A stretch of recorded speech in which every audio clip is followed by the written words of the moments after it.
ஸ்ரீ காளிமாதா ஜோதிடம். பிரபல ஜோதிடர் பண்டித் மகாராஜா. தொழில், காதல், திருமணம், குழந்தை பாக்கியம் மற்றும் மந்திர சூனிய பிரச்சினைகளுக்கு நிரந்தர தீர்வு. வணக்கம். மற்றும் ஒரு ராஜ்யத்தோடு இணைந்திருக்கின்றோம்.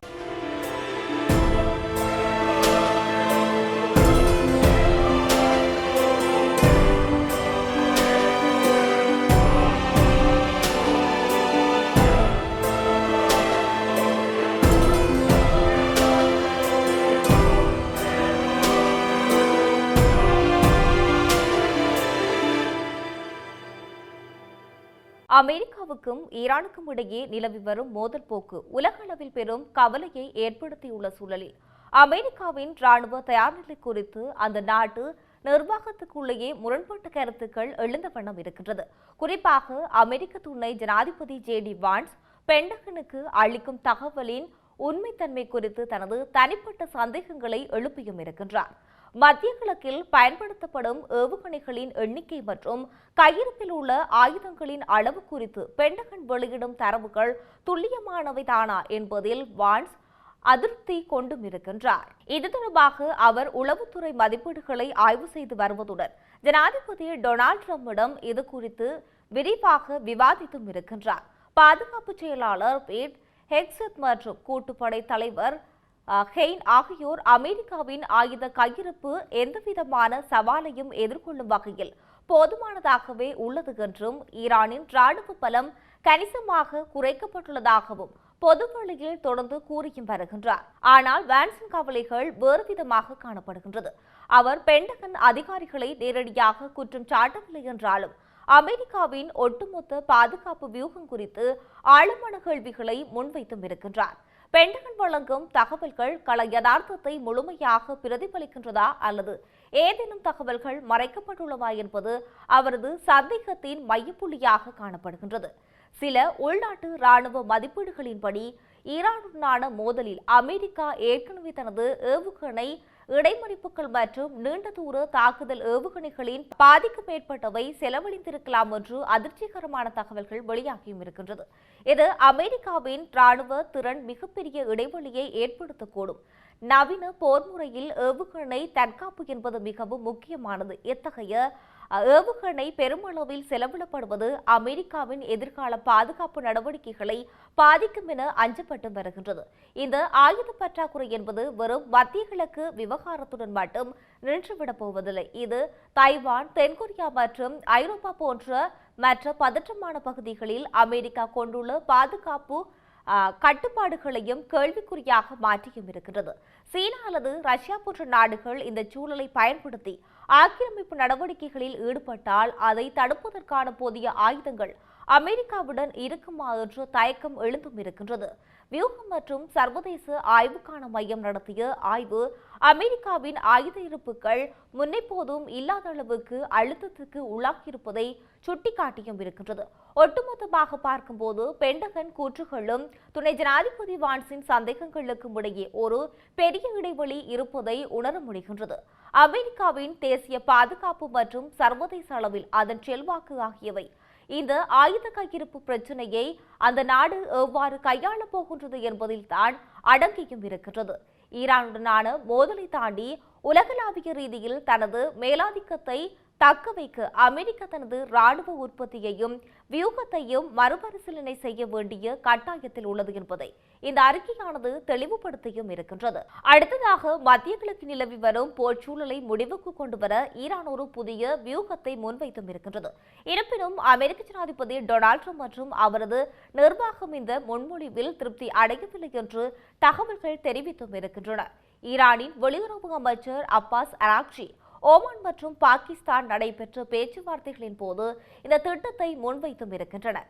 இந்த புதிய முன்மொழிவின் மூலம் மத்திய கிழக்கு போரை நிறுத்தி உலக பொருளாதாரத்துக்கு மிக முக்கியமாக விளங்கும் ஹோர்முஸ் நீரிணையை மீண்டும் திறக்க ஈரான் விருப்பம் தெரிவித்தும் இருக்கின்றது. ஈரானின் இந்த திட்டத்தில் சில முக்கியமான நிபந்தனைகள் காணப்படுகின்றது. முதலாவதாக அமெரிக்கா ஈரான் மீது விதித்துள்ள கடுமையான பொருளாதார தடைகள் மற்றும் துறைமுக தடைகளை உடனடியாக நீக்க வேண்டும். இரண்டாவதாக மத்திய கிழக்கில் நடைபெற்று வரும் போரை முடிவுக்கு கொண்டு வர வேண்டும். மிக முக்கியமாக ஈரானில் அணுசக்தி திட்டம் தொடர்பான விவாதங்களை இப்போதைக்கு தள்ளி வைத்துவிட்டு அவற்றை அடுத்த கட்டத்தில் ஆலோசிக்கலாம் என்று ஈரான் கூறியும் இருக்கின்றது. அதாவது பொருளாதார சலுகைகளை பெற்றுக்கொண்டு அணுசக்தி விவகாரத்தை நிதானமாக பேசலாம் என்பதே ஈரானின் நோக்கமாக இருக்கின்றது. இருப்பினும் ஈரானின் இந்த நிபந்தனைகளை அமெரிக்கா கடுமையாக எதிர்த்தும் இருக்கின்றது. குறிப்பாக அமெரிக்க வெளியுறவு அமைச்சர் மார்க்கோ ரூபியோ அணுசக்தி திட்டம் தொடர்பான தெளிவான ஒப்பந்தம் இல்லாமல் ஈரானுடன் எந்த உடன்படிக்கையும் செய்து கொள்ள முடியாது என திட்டவட்டமாக தெரிவித்தும் இருக்கின்றார். ஈரான் அணு ஆயுதங்கள் பெறுவதை எந்த விலை கொடுத்தாவது தடுக்க வேண்டும் என்பதில் அமெரிக்க நிர்வாகமானது உறுதியாக இருக்கின்றது. ஜனாதிபதி ட்ரம்ப் மற்றும் அவரது பாதுகாப்பு குழுவினர் ஈரானின் இந்த திட்டமானது தடைகளில் இருந்து தப்பிப்பதற்கான ஒரு தற்காலிக முயற்சியே தவிர நிரந்தர தீர்வாக இருக்காது என்று சந்தேகித்தும் இருக்கின்றனர். இந்த மோதலின் பின்னணியில் ஹோர்முஸ் நீரிணை மிக முக்கிய பங்கு வகித்து வருகின்றது. உலக எண்ணெய் மற்றும் எரிவாயு வர்த்தகத்தில் சுமார் 1/5 பகுதி இந்த பாதை வழியாகவே நடைபெற்று வருகின்றது. இந்த பகுதி மூடப்பட்டால் அல்லது போர்ச்சூழலால் பாதிக்கப்பட்டால் உலகளாவிய ரீதியில் கச்சா எண்ணெய் விலை கடுமையாக உயரும் அபாயம் காணப்படுகின்றது. இது ஏற்கனவே அழுத்தத்தில் இருக்கும் பல நாடுகளின் பொருளாதாரத்தை மேலும் சீர்குலைக்கக்கூடும். இதன் காரணமாகவே இந்த பாதையை திறப்பது உலக நாடுகளுக்கு அவசியமான ஒன்றாக சொல்லப்பட்டும் இருக்கின்றது. சுருக்கமாக சொன்னால் ஈரானின் முன்மொழிவு மேலோட்டமாக அமைதிக்கான ஒரு முயற்சியாக தெரிந்தாலும் அதன் அடிப்படையில் அணுசக்தி திட்டத்தை தற்காலிகமாக கொள்ளும் நோக்கம் இருப்பதாக அமெரிக்கா கருதுகின்றது. அணு ஆயுத தயாரிப்பில் ஈரான் முன்னேறுவதை முழுமையாக தடுக்காமல் எந்த ஒரு சமரசத்துக்கும் இடமில்லை என்பதை ட்ரம்ப் உறுதியாக இருக்கின்றார். தற்போதைய பதற்றம் தணிவதற்கான வாய்ப்புகள் குறைவாகவே தென்படுகின்றது. இந்த இரு நாடுகளின் பிடிவாதம் மத்திய கிழக்கு அமைதியை மட்டுமல்லாது உலக பொருளாதாரத்தையும் ஒரு நிச்சயமற்ற நிலைக்கு தள்ளியும் இருக்கின்றது. அடுத்ததாக ஈரான் தற்போது ஒரு புறம் போர் அச்சுறுத்தல்களையும் மறுபுறம் கடுமையான பொருளாதார தடைகளையும் சந்தித்து வரும் ஒரு இக்கட்டான சூழலில் ரஷ்யா அதற்கு பகிரங்கமாக தனது ஆதரவை வெளிப்படுத்தியும் இருக்கின்றது. கிர்கிஸ்தான் தலைநகர் பிஸ்கத்தில் நடைபெற்ற உயர்மட்ட பாதுகாப்பு மாநாட்டில் ஒரு பகுதியாக ரஷ்யா பாதுகாப்பு அமைச்சர் ஆண்ட்ரி பெலோசோவ் ஈரானின் பாதுகாப்பு அமைச்சர் செய்தி தொடர்பாளரிடம் ஒரு முக்கியமான சந்திப்பு நடந்தும் இருக்கிறது. இந்த சந்திப்பின் போது மாஸ்கோவும் தெஹ்ரானும் எப்போது ஒருவருக்கொருவர் உறுதுணையாக இருப்பார்கள் என்று அவர் உறுதிப்பட தெரிவித்தும் இருக்கின்றார். கடந்த காலங்களில் இரு நாடுகளும் பல்வேறு சவால்களை ஒன்றாக எதிர்கொண்டதை நினைவு கூர்ந்த பெலோசோவ் இனிவரும் காலங்களிலும் சர்வதேச அரசியல் சூழல் எப்படி மாறினாலும் ரஷ்யா ஈரானை தனித்து விடாது என்பதை தனது உரையில் வலியுறுத்தியும் இருக்கின்றார். குறிப்பாக ஈரானின் இறையாண்மை மற்றும் பிராந்திய ஒருமைப்பாட்டுக்கு ரஷ்யா தனது முழுமையான ஆதரவை தெரிவிப்பதாக அவர் கூறினார். ஈரான் தற்போது எதிர்கொண்டு வரும் அச்சுறுத்தலை முறியடிக்க தேவையான அனைத்து உதவிகளையும் செய்ய தயாராக இருப்பதாகவும் அவர் உறுதியளித்தும் இருக்கின்றார். இருப்பினும் இந்த மோதல்களை தீவிரப்படுத்துவதை விட ராஜதந்திர ரீதியாகவே பிரச்சினைகளுக்கு தீர்வு காண ரஷ்யா விரும்புவதாகவும் பெலோசோவ் சுட்டிக்காட்டியும் இருக்கின்றார். ஈரான் அணுசக்தி விவகாரம் மற்றும் மத்திய கிழக்கில் நிலவும் பதற்றமான தூதர பேச்சுவார்த்தைகள் மூலமாகவே அணுக வேண்டும் என்பதே ரஷ்யாவின் நிலைப்பாடாக இருக்கின்றது.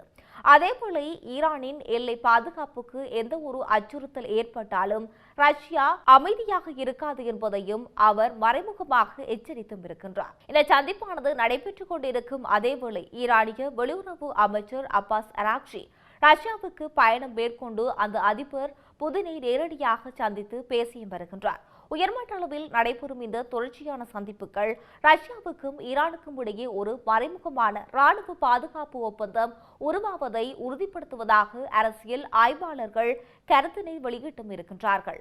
அமெரிக்கா மற்றும் மேற்கத்திய நாடுகளின் அழுத்தங்களுக்கு மத்தியிலும் ஈரான் மற்றும் ரஷ்யா ஆகிய இரு நாடுகளுக்கும் தங்களுக்குள்ளான ராணுவ மற்றும் பாதுகாப்பு ரீதியிலான உறவை அடுத்த கட்டத்துக்கு கொண்டு செல்வது உலக அரசியலில் புதிய அதிகார போட்டியை உருவாக்கியும் இருக்கின்றது. ஒட்டுமொத்தமாக பார்க்கும்போது மத்திய கிழக்கின் பாதுகாப்பு வியூகத்தில் ரஷ்யாவின் இந்த தலையீடு அமெரிக்காவின் திட்டங்களுக்கு ஒரு பெரும் சவாலாகவே அமையும் என்பதில் எந்தவித சந்தேகமும் இல்லை. இந்த விடயங்களானது எவ்வாறு இருக்கலாம் மற்றும் ஒரு ராஜ்யத்தோடு இணைந்திருக்கலாம். வணக்கம்.